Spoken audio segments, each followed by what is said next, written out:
менің арнама қош келдіңіздер. Арнама жазылып, видеоларыма лайк басып, әлеуметтік желіде достарыңызбен бөлісе отырыңыздар.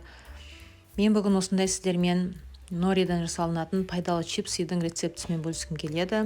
Өте пайдалы, витаминге бай, нори-листен ағзаға зиянсыз чипси жасайсыздар. Ол үшін осындай бір нори-листі алып, үстіне кез келген майды жағуға болады. Мен өсімдік майын жақтым, жалпы кунжутный масло, кез келген өздеріңіз ұнайтын майларды осылай жағып аласыздар.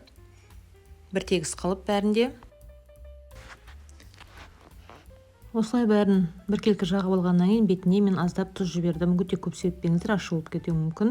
Және кунжутты септім. Егер өздеріңіздің қалауларыңызбен кез келген препаратымен жасауға болады. Кунжутты ұнатпасаңыздар, сеппесеңіздер де болады. Мен онды осы нори-листімді қайшымен бөліктерге бөліп қиып алдым. Өздеріңіз қалаған көлемде үлкен-кіші қылып бөле бересіздер. Екінші нори-листіме мен тұзбен және паприкамен жасап көрдім. Кез келген сушеный чесноктарды қосуға болады. Өздеріңізге ұнайтын кез келген приправын сала бересіздер. Мен тек паприкамен осылай тұзбен жасаймын өзім.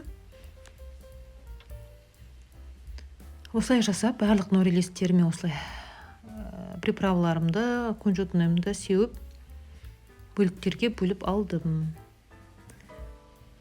Менімен кішкентай бөліктерге бөлген нориларымды протеинге салып духовке 6-7 минутқа қойып аламын. Енді нориді мен табаға жасағым келіп тұр. Табаға негізі кунжут дәндерін сеуіп қажет емес, себебі табада түсіп қалады.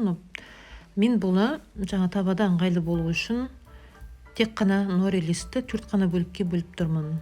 Себебі өте уақыт болса, оны қазір айналдырып тұру қиындау болады. Міне менің духовкадегі чипсиларым дайын болып жатыр. Табаны әбден тек өзін ғана қыздырып аласыздар.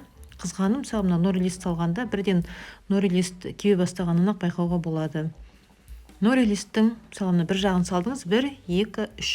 Болды, уж келесі жағын аударасыз. 1, 2, 3. Ровно 3 секундтан артық ұстамаңыздар. Себебі күйіп кетсе де оның андай нориге ащы дәм шығып кетеді. Сондықтан да тек қана 1, 2, 3 ровно санап тұрып, екінші жағын аударып 1, 2, 3. Болды, алып тастайсыздар. Міне осылай менің барлық чипсиларым дайын болды. Міне менің духовкадегі чипсиларым және де мынау табадан шыққан чипсиларым. Бәрі де дайын, қытырлап, керемет дәмді, әрі өте пайдалы чипси шықты. Сіздер де жасап көріңіздер. Балалар өте жақсы жейді бұл чипсиларды. Ас болсын жасап көріңіздер. Достарыңызбен бөлісуді ұмытпаңыздар.